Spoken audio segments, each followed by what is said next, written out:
You're in the Hoodwood. I'm the Black Bandit KJ Green. Welcome you to another edition of Sports from the Hoodwood. We're going to move fast this week. Talk about the MLB playoffs and week 5 of the NFL season. Got a lot of cover, not a lot of time to do it. Fasten your seatbelts, put on your crash helmets, get ready. Fix up your sign too. Sports from the Hoodwood coming at you.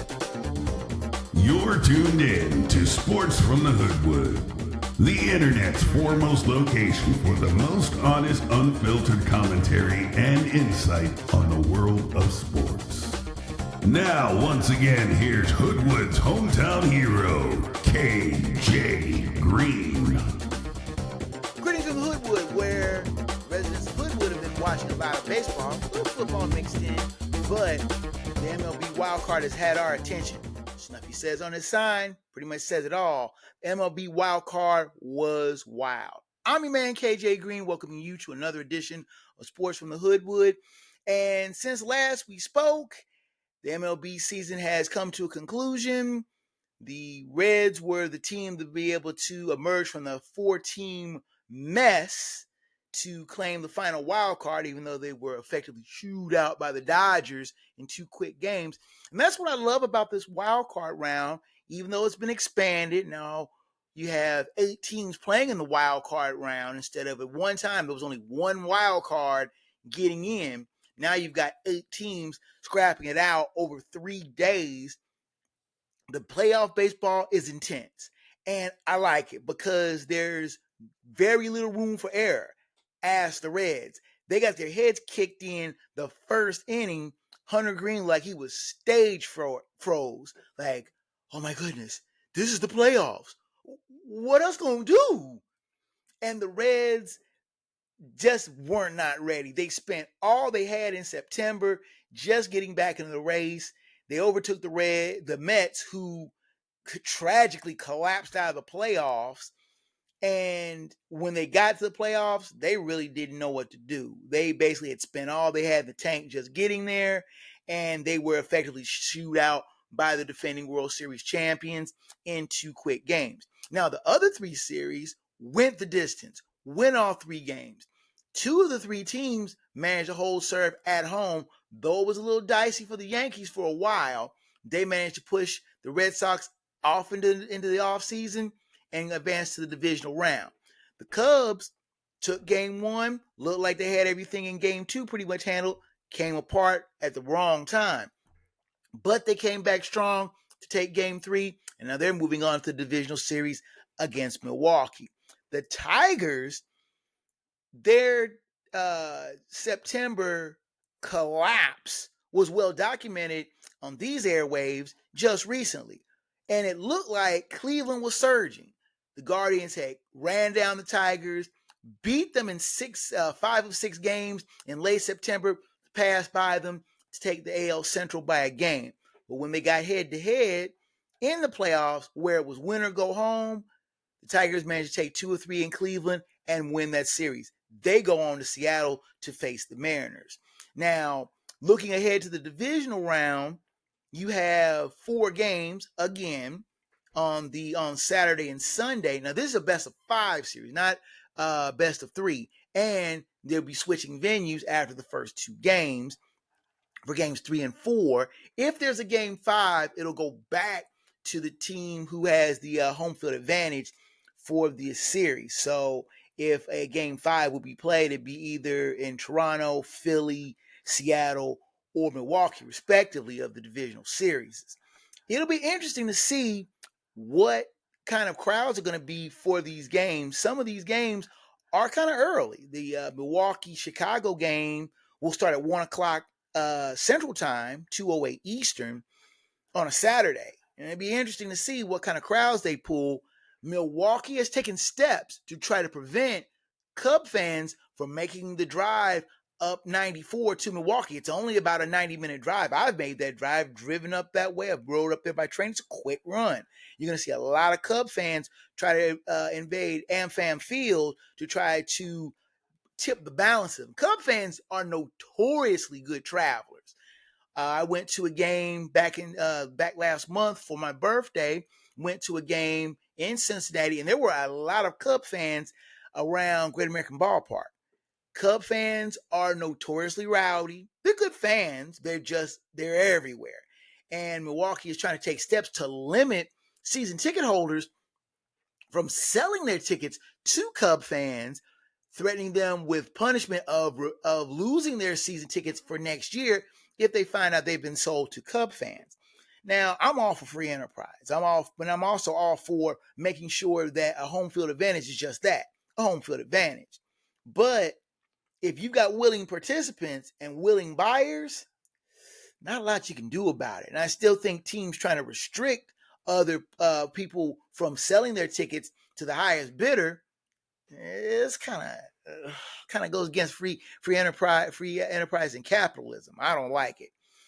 But looking at the divisional series, all 4 series, I think, are pretty evenly matched. Dodgers and the Phillies, that's going to be an interesting series. Guess who's going to pitch game 1? That's right. Shohei Ohtani is going to be taking the mound out of game 1 after he just wrecked the Reds with his timely hitting and a lot of long balls in the first 2 games. Second game is going to be Toronto and New York. That's the rivalry you didn't know was going to happen. These 2 teams don't like one another. No one really likes the Yankees. But when you come playoff time, high stakes, but the first 2 games are going to be in Toronto. So the Yankees can't just bluff and bluster. Where are the Yankees? And you got to win in Yankee Stadium.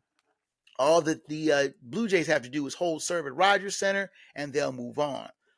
The early late game, the 6 o'clock game is going to be the Dodgers and the Phillies. We already talked about that one. The late game is going to be the Tigers and the Mariners. That game is going to be interesting. The Mariners haven't been in the playoffs since 2001. They're kind of playoff neophytes. The Tigers, after the September swoon, seemingly righted the ship and was able to knock out Cleveland. And they playing on the road, they look like they've been playing pretty well. Playing Seattle, it's a different cat. Cal Raleigh is a beast. He's my in-house choice for MVP. If they can contain Cal Raleigh, good luck. The Tigers might be able to steal a couple of games in the series, if not the series outright. That's a series I think is going to go 5. We'll look more at the divisional series and the league championships series next week if they go the distance. But for now, it's going to be interesting playoff baseball. It's October, some of the best sports time of the year. You've got football, baseball, NHL, and NBA are ramping up. WNBA finals is getting in gear. This is basically a great time to be a sports fan. Other than March, I always say it's the most wonderful time of the year. Take a break, come back with week 5 of the NFL. I did all right with my picks, and we had a tie. No, Snuffy's not going to wear a tie. He's vociferously prohibiting, He's vociferously protesting being made to wear a tie. I said if that game finished a tie, you're going to wear a tie next week, Snuffy, but he didn't like that. But we'll get into week 5 of the NFL picks. Another game in England, another early game. Oh, goodness. And I'm already 0 for 1 after the Niners knocked off the Rams. So I got to make my picks right. And we have fewer games because there are buys this week. Sports with Hoodwood comes back at you after this. Is today your last day on Earth because you are being deployed to space tomorrow? Have you just turned 18 and you're ready to get out of your parents' house? Has your granddaughter gotten her boyfriend pregnant? Whatever your reason, you need us at gottagetmarriednow.com. We specialize in last-minute weddings. Active duty, military veterans and retired discounts are available. Visit us at gottagetmarriednow.com. Do you love high school football? Want to get in the minds of coaches before their big game? Then tune into the Hurry Up podcast. Presented by Hoop Good Media Group, the Hurry Up checks in with high school coaches weekly to get their thoughts on their next opponent and what it will take to get a victory. Check out the Hurry Up podcast every Thursday on YouTube on the Hoop Good Media Group page, linked in the show notes. Be sure to follow us on social media at HG Media Group. And now, back to the Hoodwood.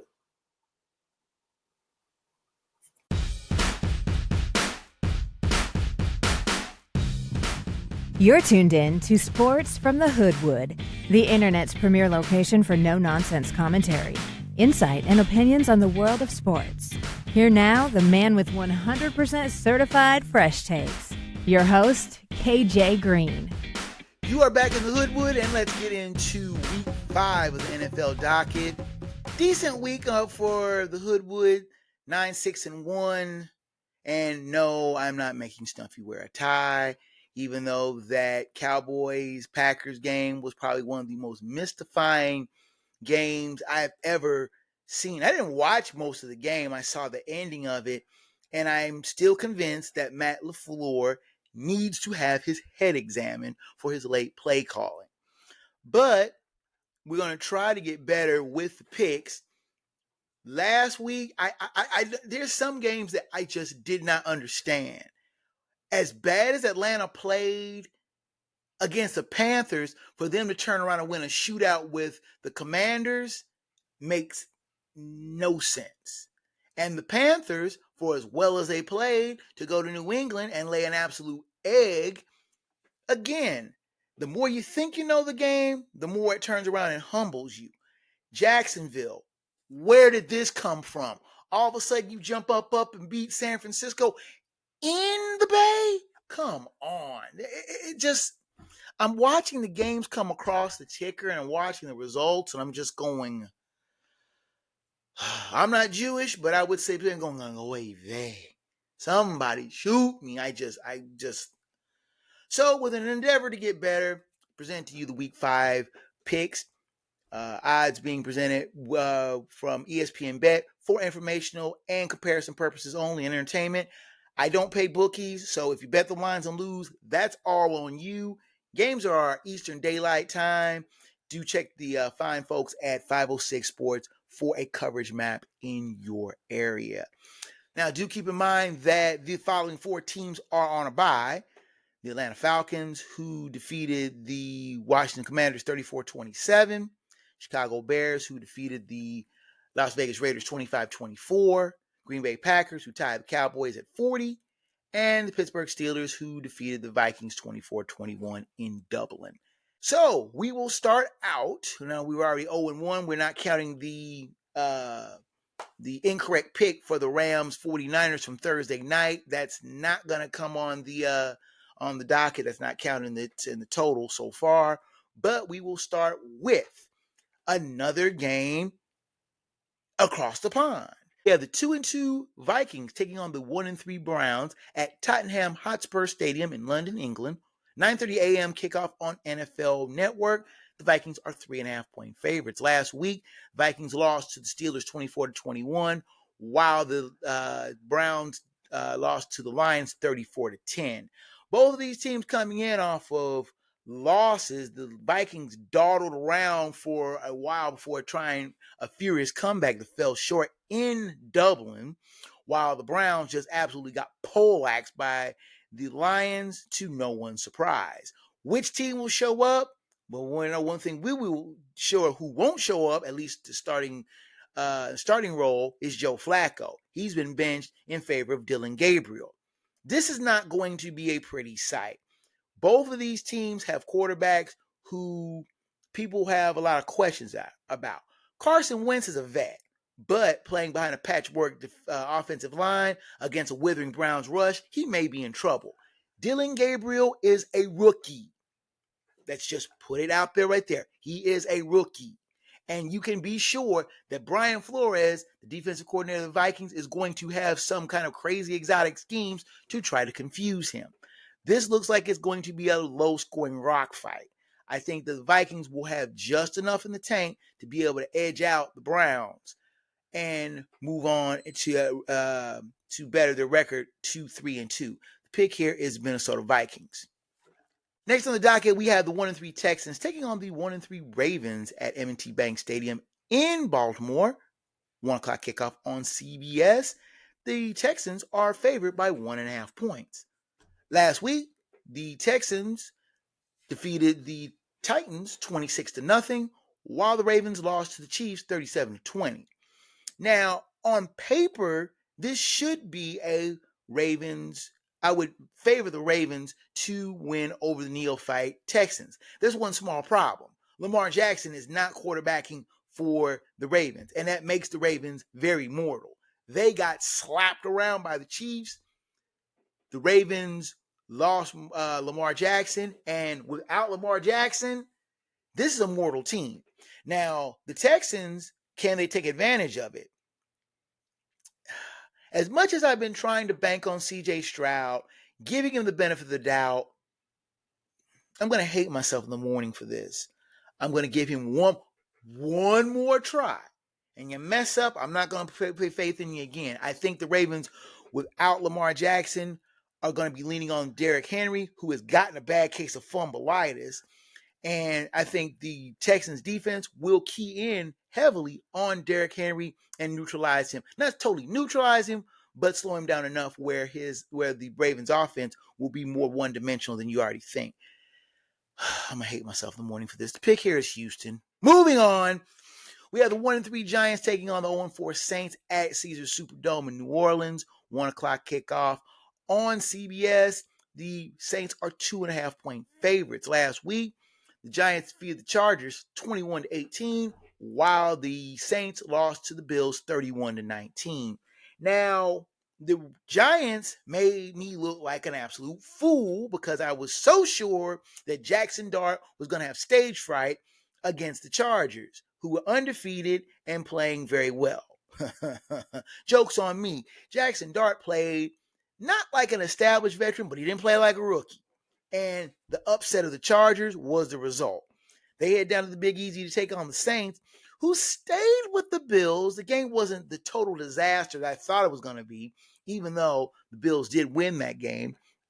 The Saints did play at least honorably, but they really are still a mess. And offense, defense are still in tatters. Going home, this is a coin flip. Can the Giants continue to mobilize behind Jackson Dart and pull out another win?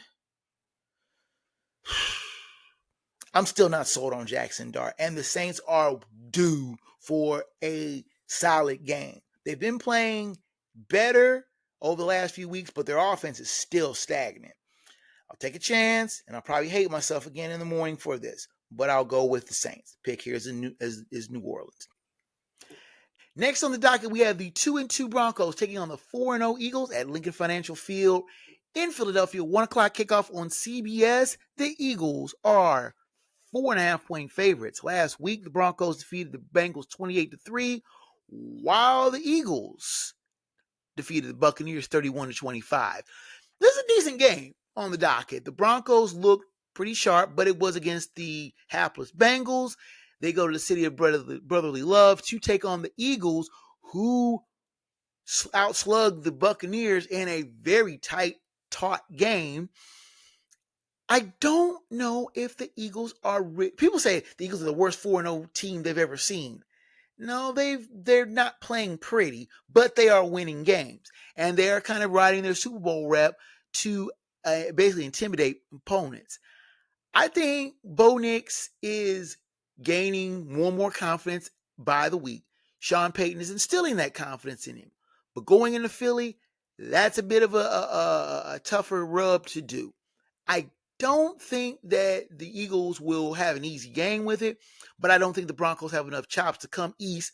Western team headed east, 1 o'clock game, kind of dicey. I think that the Eagles will win the game, but the Broncos will give them a harder time than expected. The pick here is Philadelphia. Next on the docket, we have the 1-2-1 Cowboys taking on the 0-4 Jets at MetLife Stadium in East Rutherford, New Jersey. It's 1 o'clock kickoff on Fox. Cowboys are 1.5-point favorites. Last week, the Cowboys tied the Packers at 40, while the Jets lost to the Dolphins 27-21. Which team is the bigger mess? The Pokes gave away a winnable game against the Packers. They scored 40 points and didn't get the win. Now, they gave up 40 points and didn't get the win. That, my friends, is called a tie. The highest score, I think that's one of the highest scoring ties in NFL history. And it is a scoregami because it's the first time it has ever happened. They had to Gotham take on the Jets. Aaron Glenn had us all fooled, thinking that a little discipline, a little esprit de corps, and the Jets were going to be fine. The Jets still are offensively challenged. Justin Fields has his moments, but he's still trying to figure it out. They have no running game. They have no real dependable receivers. The Cowboys have all these pieces, but they're 1-2-1. I think I can trust the Cowboys. I can't believe I'm saying this. I think I can trust the Cowboys to at least play decently against a bad team. Now, probably going to make me look like a fool because when the last time I trusted them to play against a bad team, the Bears slapped them around. If that happens again, I will have no faith in Brian Schottenheimer. The pick is Dallas. Next on the docket, we have the 1-3 Dolphins taking on the 1-3 Panthers, Bank of America Stadium in Charlotte, 1 o'clock kickoff on Fox. The Dolphins are 1.5-point favorites. Last week, the Dolphins defeated the Jets 27-21, while the Panthers lost to the Patriots 42-13. Contrasting styles playing here in Charlotte. The Panthers looked good 2 weeks ago against the Falcons and then turned right around and went up to New England and laid an absolute egg. Anytime you make the Patriots look good these days, something's wrong. Something's really wrong. Do I trust Tua Tagovailoa? No. Do I trust the Dolphins offense? No. But I think I can give them a pass in Charlotte against a Panthers team who is playing so uneven, it's not funny. Now, of course, they'll make me like a fool and shut out the Dolphins again, but I will take my chances on this. The pick here is the Miami Dolphins. And then finally, for the last early game, we have the 1-3 Raiders taking on the 3-1 Colts at Lucas Oil Stadium in Indianapolis, 1 o'clock kickoff on Fox. The Colts are 6.5-point favorites. Last week, the Raiders lost to the Bears 25-24, while the Colts lost to the Rams 27-20. Now, the Colts were knocked from the unbeaten ranks, but by a good, solid Rams team. Nothing to be ashamed of. They retreat home to take on the Raiders, who lost at the gun to the Bears on a blocked field goal. Do you trust the Raiders offense to put up that kind of points every weekend? I don't. Then the Colts are looking fairly rejuvenated under Daniel Jones. I can't believe I hear myself say this. A team looking rejuvenated under Daniel Jones. Believe it. With a solid running game of Jonathan Taylor and a fairly decent defense. Don't read too much into that Rams game. I think the Colts are going to be one of the surprise teams of the NFL this year. And I think they keep it rolling against the Raiders. The pick here is Indianapolis Colts. Take a time out, come back with the late games and the primetime games. Sports from the Hoodwood rolls on after this.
And on we go in the Hoodwood with the Week 5 slate of games. Next on the docket, we have the 3-1 Buccaneers taking on the 3-1 Seahawks at Lumen Field in Seattle. 4:05 kickoff on CBS. Seahawks are 3.5-point favorites. Last week, the Buccaneers lost to the Eagles 31-25, while the Seahawks defeated the Cardinals 23-20. This is a sneaky good matchup of 3-1 teams. The Buccaneers lost a taut duel with Eagles at their home stadium. Now go out west to take on the, I won't call them high-flying Seahawks, but the Seahawks are looking fairly solid at 3-1 after defeating the Cardinals in the desert on Thursday night. A rested team at home, taking on a team that has to fly cross country to deal with them is not a very good recipe for the road team. I think this is going to be a good game, probably one of the best games on the docket, but I think Seattle has enough chops to be able to hold off the Bucs. Pick here is Seattle. Next on the docket, we have the 0-4 Titans taking on the 2-2 Cardinals at State Farm Stadium in Glendale, Arizona. 4:05 kickoff on CBS. The Cardinals are 7.5-point favorites. Last week, the Titans were shut out by the Texans 26-0, while the Cardinals lost to the Seahawks 23-20. The Titans are bad, folks. Let's just put it right out of there. The Texans toyed with the Titans last week at home. Texans don't toy with pretty much any team. Now, staying on the road to face a Cardinals team who likes to think they're better than their 2-2 record. And I think they are a lot better than a 500 record. This game screams rout. The Cardinals are better than their 2-2 record would indicate, but the Titans are just as bad as that 0-4 record is going to indicate. Cam Ward is going through some very painful growing pains, and it's not going to get very pretty in the desert there, folks. Pick here is Arizona. Next on the docket, we have the 2-2 Commanders taking on the 3-1 Chargers at SoFi Stadium in Inglewood, California. 4:25 kickoff on Fox. The Chargers are 7.5-point favorites. Last week, the Chargers lost to the Giants 21-18, while the Commanders lost to the Falcons 34-27. The Commanders are a tough team to figure. One week they're looking good against the Raiders. Next week they're falling flat on their face against the Falcons, a team that they really should have beaten. They go out to the West Coast to take on the Chargers, who come off of a very puzzling East Coast loss to Jackson Dart and the Giants. I think the Chargers were not really indicative of their season, playing the Giants the way they did. I think they bounced back strong against a good Washington team and win fairly easily. The pick here is the Los Angeles Chargers. Next on the docket, we have the 3-1 Lions taking on the 2-2 Bengals at Paycor Stadium in Cincinnati. 4:25 kickoff on Fox. The Lions are 9.5-point favorites. They keep changing the line on it, but they are 9.5-point favorites. Last week, the Lions defeated the Browns 34-10, while the Bengals lost to the Broncos 28-3. This game might need a mercy rule. The Lions are brimming with confidence after 3 straight solid wins.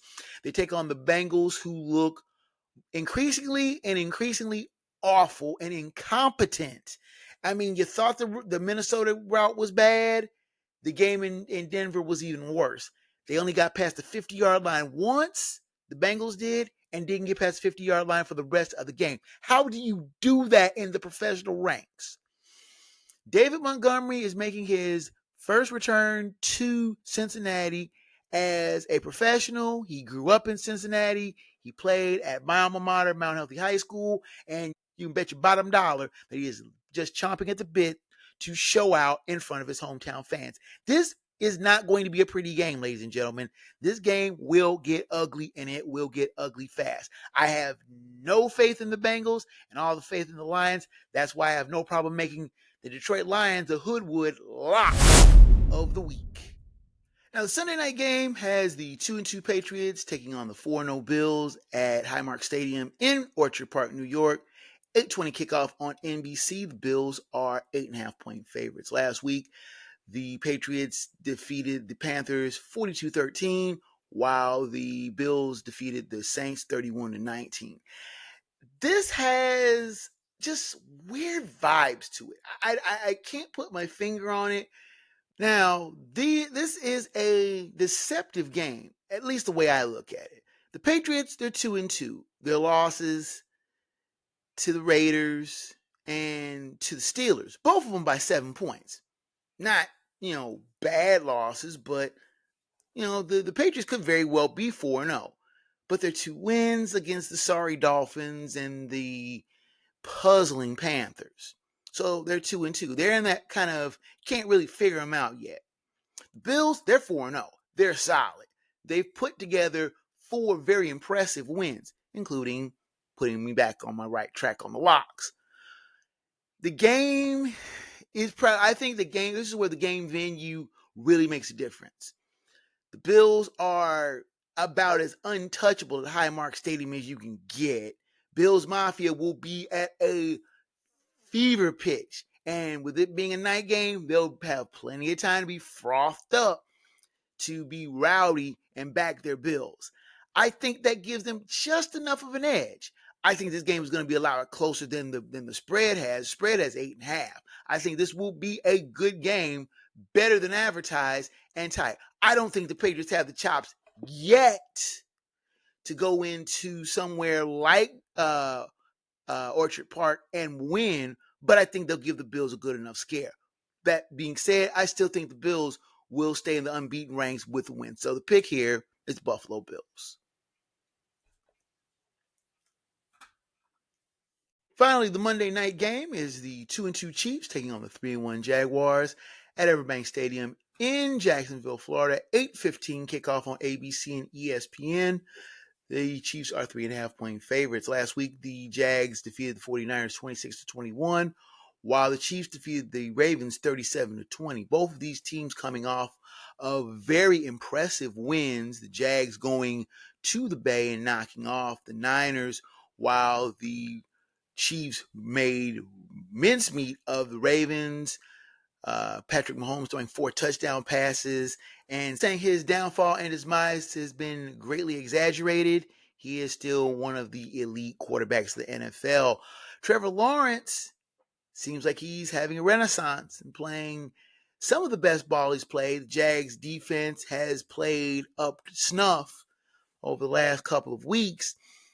Is this a turnaround for the Jags? This is a prove-it game for the Jags. If they want to step up and to be with the elite and keep up with the Colts of AFC South, these are the type of games that they're going to have to win.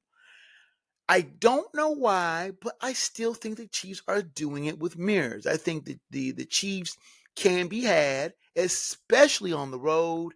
They are a team that I still think has a long way to go before they can really be regarded as one of the elite teams in the NFL again.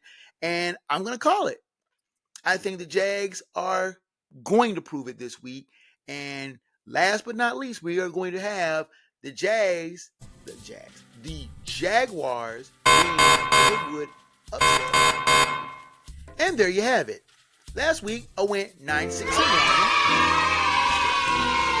44-19-1 overall. The lock was correct, upset incorrect, so that makes me 3-1 on locks, 2-2 on upsets. And we will take our final timeout, come back with the final word from the wood. That's all we're going to do this week. Like I said, a little bit of shortened show this week. We'll wrap up with the final word from the wood. Sports from the Hoodwood heads down the home stretch after this. Is today your last day on Earth because you are being deployed to space tomorrow? Have you just turned 18 and you're ready to get out of your parents' house? Has your granddaughter gotten her boyfriend pregnant? Whatever your reason, you need us at GottaGetMarriedNow.com. We specialize in last-minute weddings. Active duty, military veterans and retired discounts are available. Visit us at GottaGetMarriedNow.com. Do you love high school football? Want to get in the minds of coaches before their big game?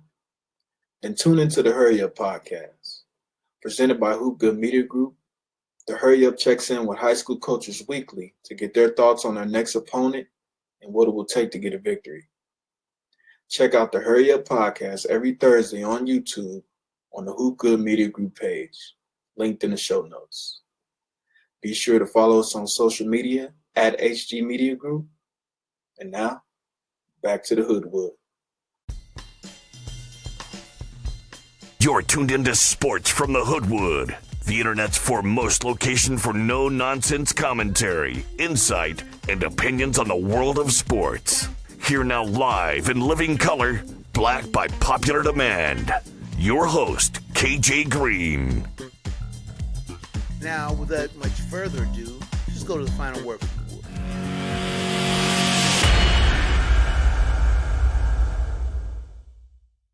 I like to heckle. I always have. I am the type of person that will yell and holler at an opposing player just to do it. call him a clown, call him a schlep, call him a loser, call him a hoser, whatever. Say he's ugly and his mama breath stank too. But there's a fine line between heckling. There's a line that I will not cross. I will not use ethnicity in heckling a person. I will not question their sexuality or anything like that. I won't say certain things that would cross the line. And I still think there is a fine art to heckling.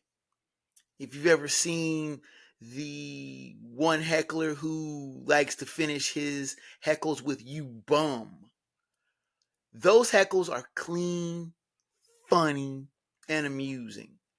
And you would think the players that are getting heckled, they kind of chuckle at them because they're harmless. Harmless heckling is never going to hurt the sport. It's part of sports in general. But there is a fine line that needs to be drawn. Yankees right-hander Cam Schlitter Friday said that Red Sox fans crossed the line when they were harassing his family members online. And Schlitter is a Massachusetts native, Walpole, Massachusetts. Grew up in the Boston area, attended Northeastern, and still lives in the Boston area. But Red Sox fans decided that it was going to be cute, funny to question Schlitter's family, heckle them, troll them unnecessarily. And Schlitter used this as fuel.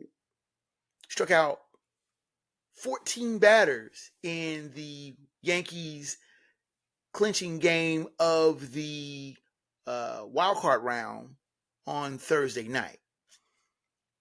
I think there's heckling and then there's crossing the line, and the danger in heckling someone too hard and crossing that line is that they use that heckling as fuel and turn that against your team.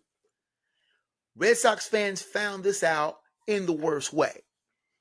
Heckling is fun and can be funny, but there is a line that does not need to be crossed. And when you cross it and get hit back, you've got nobody to blame but yourself. And that is the final word from the wood.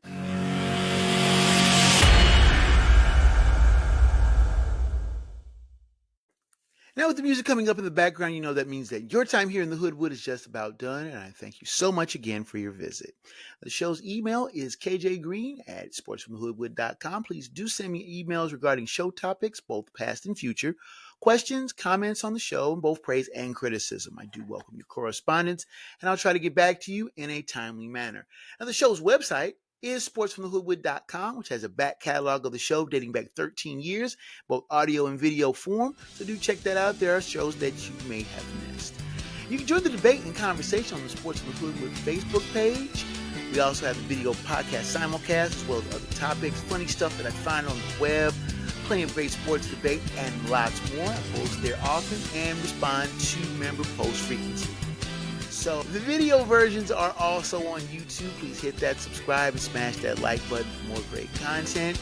The link to the podcast is also on the show's Blue Sky feed, which is at hoodwoodsports.bsky.social. Has a host of interesting stuff there as well. And the correspondence with the show is encouraged. We do respond back, so like and follow there as well. Now, the audio version is on Spotify, Amazon Music, iHeartRadio, Pandora, Samsung Podcast, Apple Podcast, and a host of other fine platforms and providers. We also have a video version on Spotify as well. We've developed that. If the Hoodwood is not on your favorite, please do ask for it. Drop me a line, and I will see what I can do to get it there on your favorite. And as I've mentioned quite frequently the past few weeks, we've expanded our podcast availability. Thanks to your correspondence, I do thank you for reaching out to me to find other providers for the Hoodwood podcast. And as always, special thanks to Rage Pictures for continuing production assistance and for both the show and website. And that's it from the Hoodwood, ladies and gentlemen, boys and girls. A little bit ragged this week, but we do our best every week to try to provide you with some fine sports commentary. Until next time, from the Hoodwood, boys and girls, ladies and gentlemen, I'm Merely Bev's son, KJ Green. Sports from the Hoodwood is a Black Bandit Productions and Enterprises presentation of a 551 Audio and Films production.